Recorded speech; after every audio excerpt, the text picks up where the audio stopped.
Ćao svima! Danas sam tu sa novim receptom, jednom jako ukusnom i sočnom tortom. Dugo sam izbjegavala da napravim ovu tortu. Ne, nije komplikovana za napraviti, nego sam čitajući recept, pritom sve krvin, smatrala da je to obična patišpanja. Ali torta je toliko sočna i čokoladna da smatram da vrijedi da se proba. Za početak pravimo 2 kore. Tačan popis sastojaka i mjere možete naći u opisu ispod videa, samo kliknite sivu strelicu ka dole. Kore pravimo tako što pjenasto umutimo jaja sa šećerom.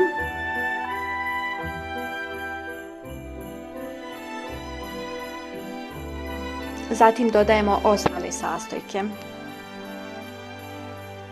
Pečemo ovakve 2 kore, jednu svijetlu i jednu tamnu.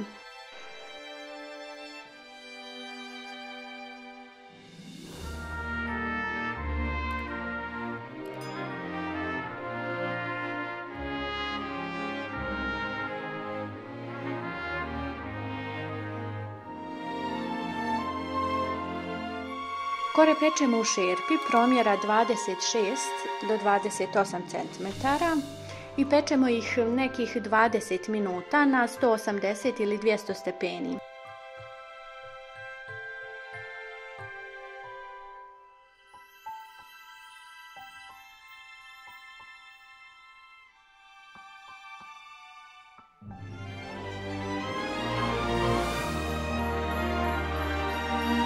Dok se jedna kora peče, vi pripremate sve potrebno za drugu koru. Druga kora se razlikuje samo što dodajemo još 2 kašike kakao kako bi dobili kontrast, znači jednu tamnu i jednu svijetlu koru.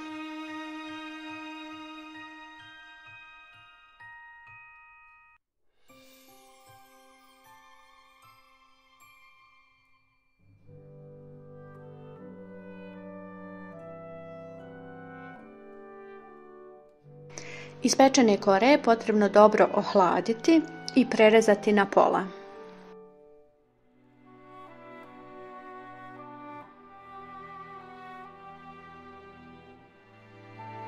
Za fil, odnosno za zaliv, potrebno nam je da mlijeko skuvamo sa šećerom.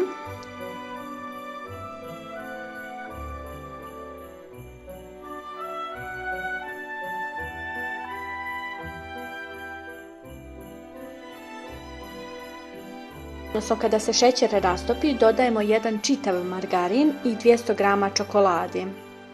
To kuvamo par minuta, 3 do 4 minute, a zatim dodajemo mljevene orahe.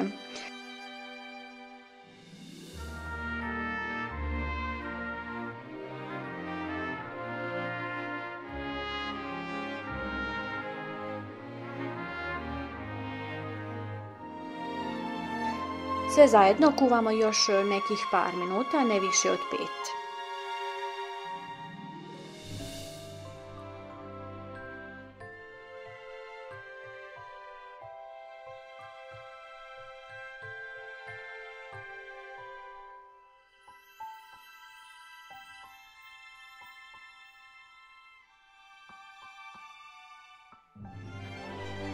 Kore trebaju da vam budu šupljikave.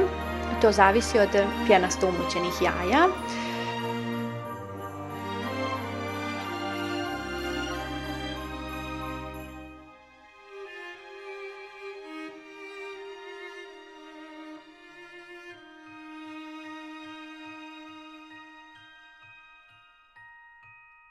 Jednu po jednu koru vraćamo u šerpu u kojoj smo ih pekli i zaljevamo sa po 6 kutlača dobijenog, odnosno napravljenog fila.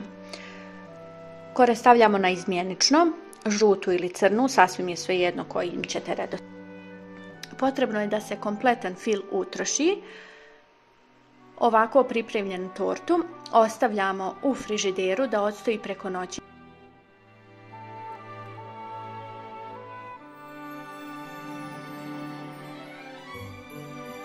Po originalnom receptu, ovakvu tortu je dovoljno da premažemo sa umućenim šlagom, ali pošto smo mi ljubitelji čokolade, ja sam tortu premazala sa čokoladnim filom koji sam napravila tako što sam u 200 ml slatke pavlake istopila 100 g čokolade i sa tim prelela tortu.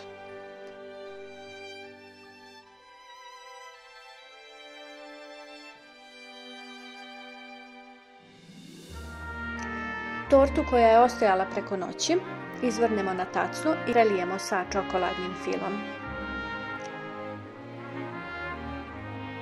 Ukoliko vam se svidio ovaj recept i ukoliko isprobate ovu tortu, svakako bih voljela da me obavijestite o tome. Pišite mi slobodno u komentarima.